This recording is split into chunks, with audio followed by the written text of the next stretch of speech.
Hello, everyone, and welcome back to the Rusty and Jan Show. This is a special holiday-themed episode. Our guest is local harpist Laura Dishong, and will feature a song by Eddy Mann. We'll hear from George over at the Mililani Cafe. And we'll play a song that Rusty wrote centered around one of his family's holiday traditions. So if you're ready, let's get started with the Rusty and Jan Show. When the world comes crashing down on us, you're always there, and you're always happy company, because you care, oh yes you care, and when we need to talk out pain, well no one else will do. Dial the phone or go on Zoom, thank God there are friends like you, I said thank God there are friends like you.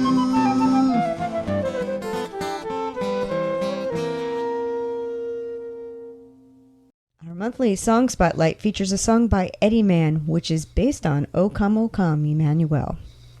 This beautiful Christmas hymn was composed in the 12th century, and we love Eddy's fresh interpretation. This is called Rejoice.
Make safe the way that leads on high, and bring us down to misery.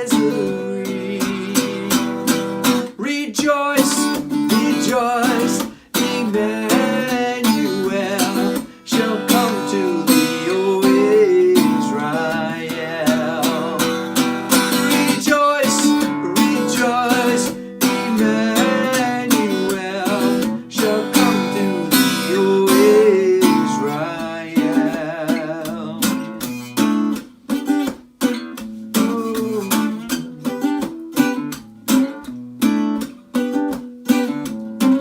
Rejoice, rejoice, rejoice, rejoice, rejoice. Hey, Rusty, should we see what George is up to for the holiday season? I'm afraid. Yes, but why don't we? It's time for George's Corner. we have George Dracopoulos from Melalani Cafe, and he's going to tell us about a tradition with a cake and a coin. Hey, you guys.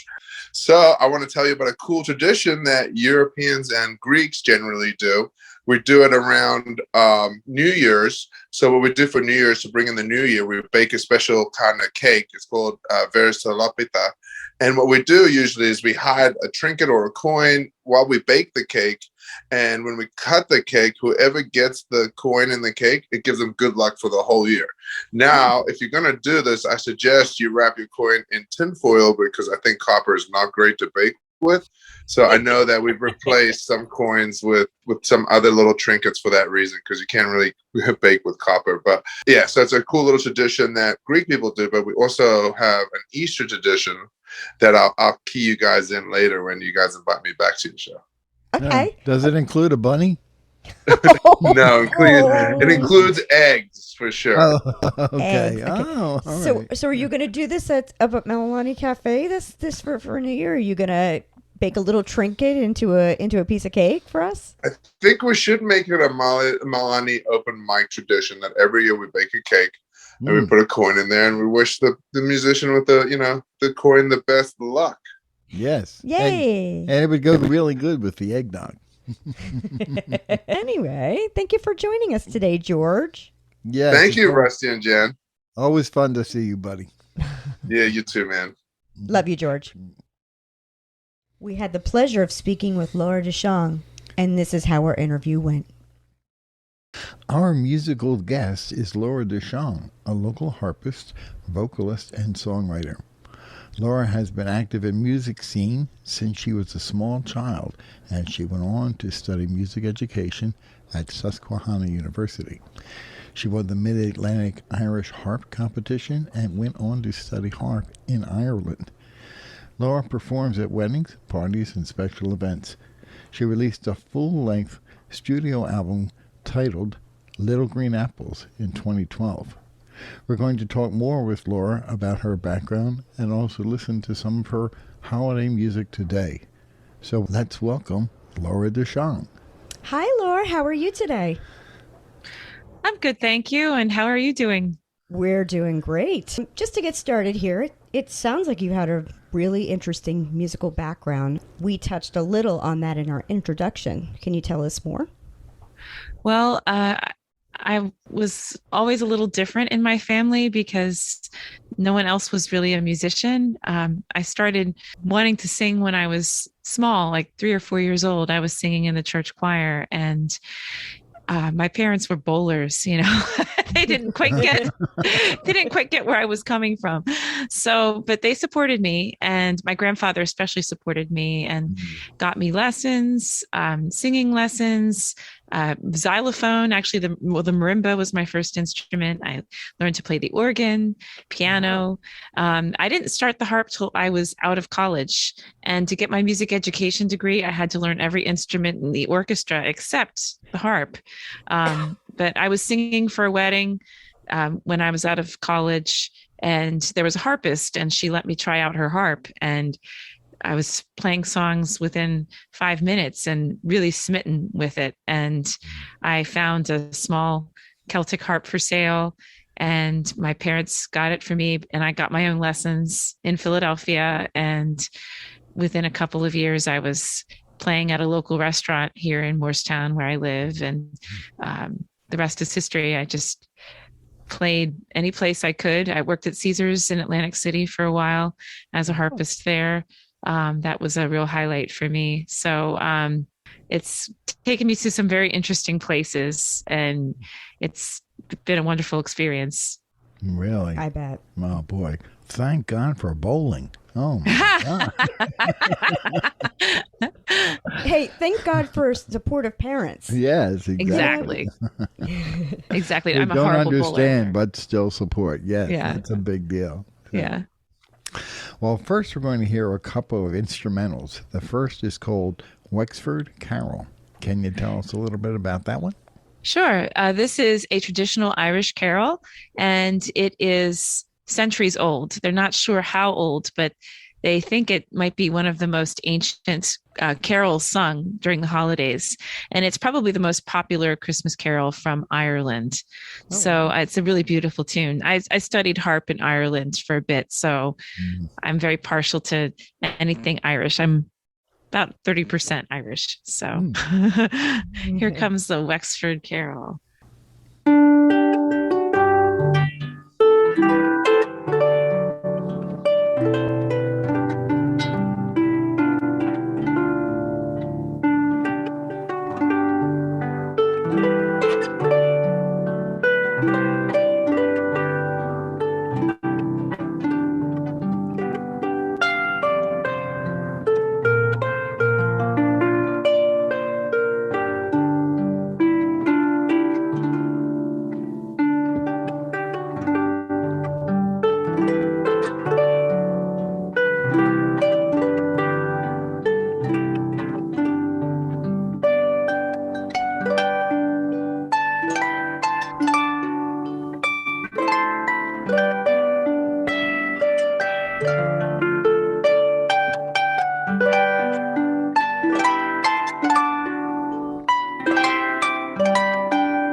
That was beautiful. That's lovely. Just That's lovely. lovely.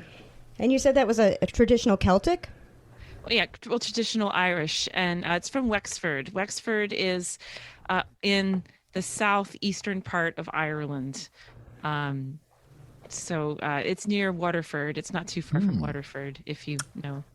We spent a little time in Adair. Isn't that in the same area? I think so. Yes. Yeah.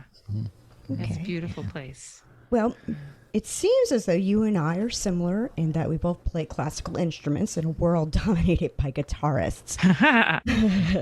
How has that experience been like for you? I know what it's been like for me. Oh yeah. Well, it's kind of been a little contentious at times.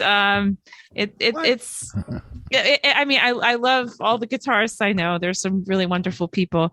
I think what I struggle with is that I feel like people think of my instrument in a very particular way, and they don't see the full potential that this instrument has. And that I think is very frustrating for me sometimes. They think that I can only play classical or Celtic, and they don't realize I can play rock and jazz and blues and pretty much country music. I can play pretty much anything you give me. Yeah. Maybe not hip hop, but pretty much I'd buy a ticket anything to else. that. Yeah. Yeah. Oh no, there is another side to that if I can observe. Okay. While you guys, you'll bring out the harp and then you'll do something rock and roll, and so will Jan. Well, then that gives you the opportunity of exposing the range of your instruments. That if you're a guitarist, you're just another guitarist, So. And I think, and I think sometimes when people realize that you are more than just a classical player, I think that opens the world up. It's surprising, in a good way. In a good way, Yeah. yeah, absolutely. Yeah, I love to play rock and pop music. That's actually probably my favorite stuff to play. Yeah. But yeah, I like all kinds of music. So I try to experiment and play different things. When I play restaurant gigs, I love to play stuff that's really surprising to people. I love when people, drop their fork and turn their head. What is that? That always makes me happy. Right. There's nothing like fine dining with teen spirit on the harp. Yes. Anyhow, next we'd like to hear The Winter Moonstone Clear and Bright. Would you like to tell us a little bit about that? Sure. This carol is about 400 years old, and it's from Quebec province. And I love visiting Quebec, so I just think it's a really pretty tune. And when I arranged it, I tried to give it a bit of a percussive quality, because a lot of times this tune is played with drums. So this is The Winter Moon Shone Clear and Bright.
Beautiful. That you. was The Winter Moon Shone Clear and Bright. Before we listen to your final song, can you tell our audience a little bit about your songwriting process? That's a really good question, and it's a very hard question for me to answer because it's kind of all over the place. I sometimes the songs will just come to me without much effort. Some of the songs on my CD were like that; they just came to me very, very easily. And sometimes I really have to struggle for a song. I love to read poetry, and I get a lot of inspiration from poets, or sometimes looking at artwork or reading books. I just try to steal inspiration from anywhere I can get it. I do songwriting challenges, and I find that those are really helpful to me. I did FAUM last year. I finally completed FAUM. I was so proud of myself. I got 14 songs done. I do song fancy challenges. There's a woman in Nashville who runs these challenges. She gives you, sometimes she'll give you words and you have to put all the words into your song, or she'll give you a chord progression. She gives you all kinds of ideas and you have to try to write a song around it, and you only have 24 hours to complete it. So, Oh, wow. yeah, it's a good challenge. So I tend to do well if someone gives me something really specific. But if I have unlimited amounts of time, I'm not the most disciplined. I really need to get better at being a more consistent, disciplined songwriter. But I have times where I can do it, and times when I might be focusing on other things. So it comes and it goes, and I just enjoy it when the times are for the songwriting to be happening. So that's what's important. Really? Yes. Can you tell us a little bit about your inspiration for Snow Day? Well, it was a song challenge that she gave us, and it was written in January. So it was actually snowing outside when it was written. And this song actually came to me really fast. Once I saw the words, it was just like I came up with rhyming couplets and I incorporated all the words in there. And one of the things I really love about this song is the melody is actually quite simple, and I don't usually write melodies that are this simple and repetitive. And there's only 2 chords, which is really weird for me because I usually write a lot of chords in songs. But I decided to just do some painting, like song painting on the harp. I wanted to make a lot of sound effects with the harp to kind of show off all the different things that the harp can do, and to try to give you the sound effects of what you might hear in the snow.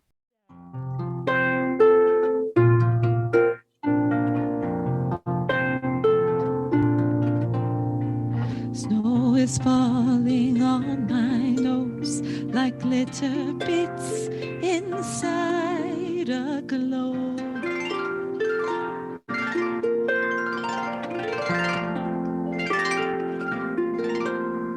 The storm has left some icy sheets.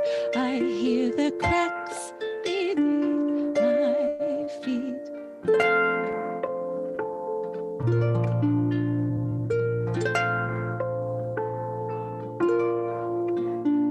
I try to make it to the fence.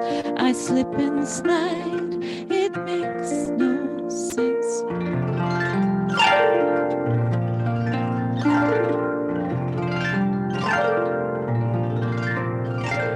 I stop myself. I must relax.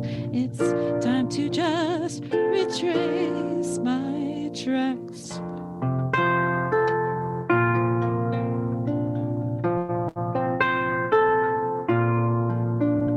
The snow has stopped and night draws near. It's time to get the driveway clear.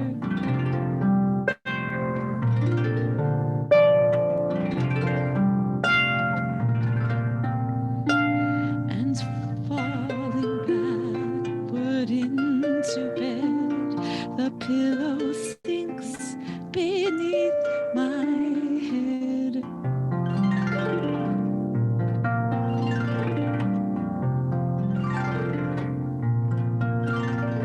Awake, arise, the sunshine glows, the forest trees are filled with snow.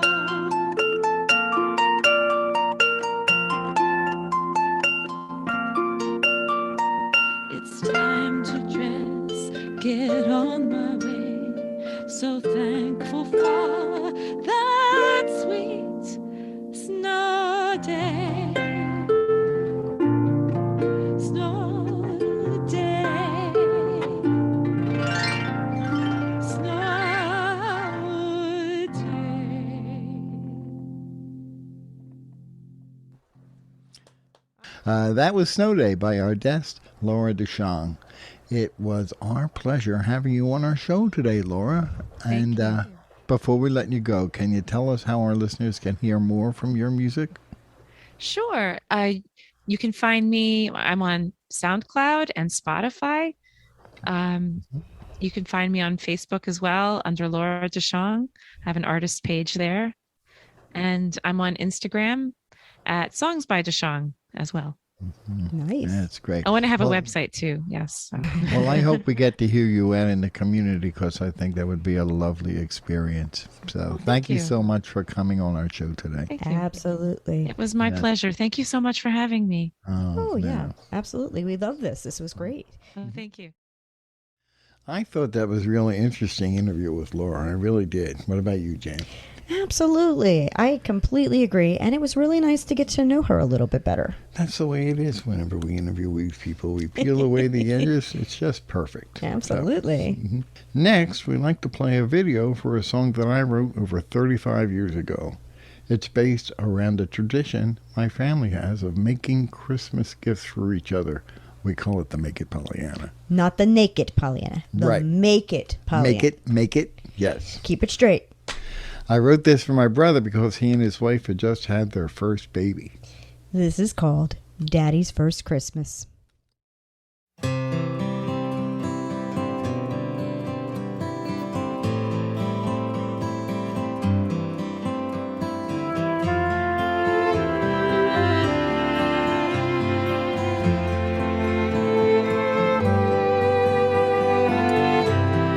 Didn't know he'd feel this way when he took a wife. He only knew he loved her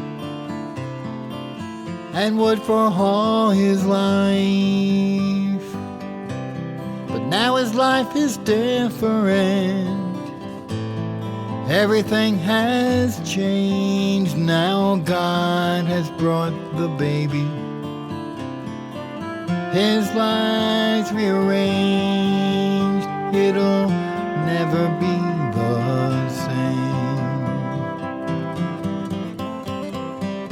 Daddy's first Christmas, first one he knows, first one of many as the baby grows. Daddy's first Christmas can't hold back the smiles as a little child of his starts to walk the miles. Suddenly a teacher, all at once a man, never did this work before, but he'll do the best he can. Try to kiss the boo-boos, give some toys the mend, try to make a happy home, be his baby's friend, a friend until the end. Daddy's first Christmas, first one he knows, first one of many as the baby grows. Daddy's first Christmas can't hold back the smiles as a little child of his starts to walk the miles.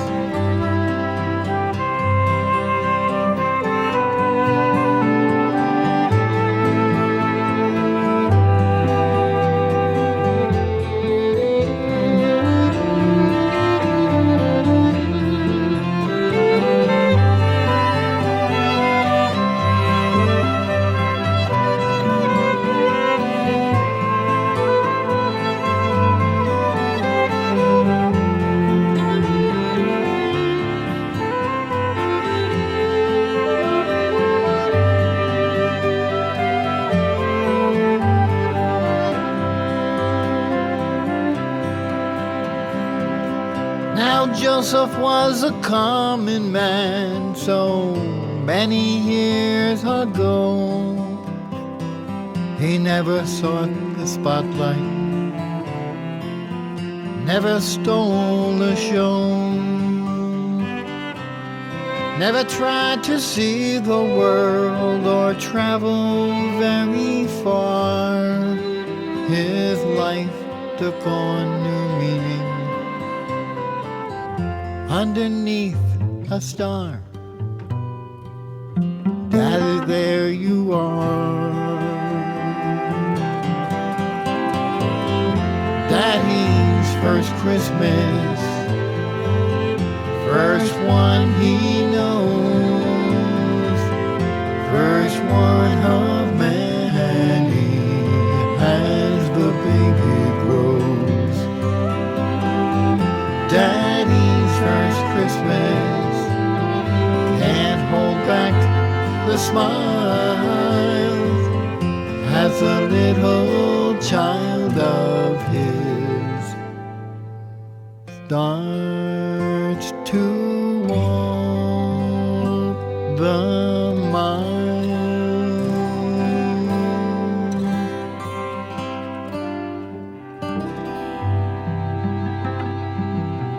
I'd like to say Merry Christmas to all our family, friends, and fans. And Happy New Year.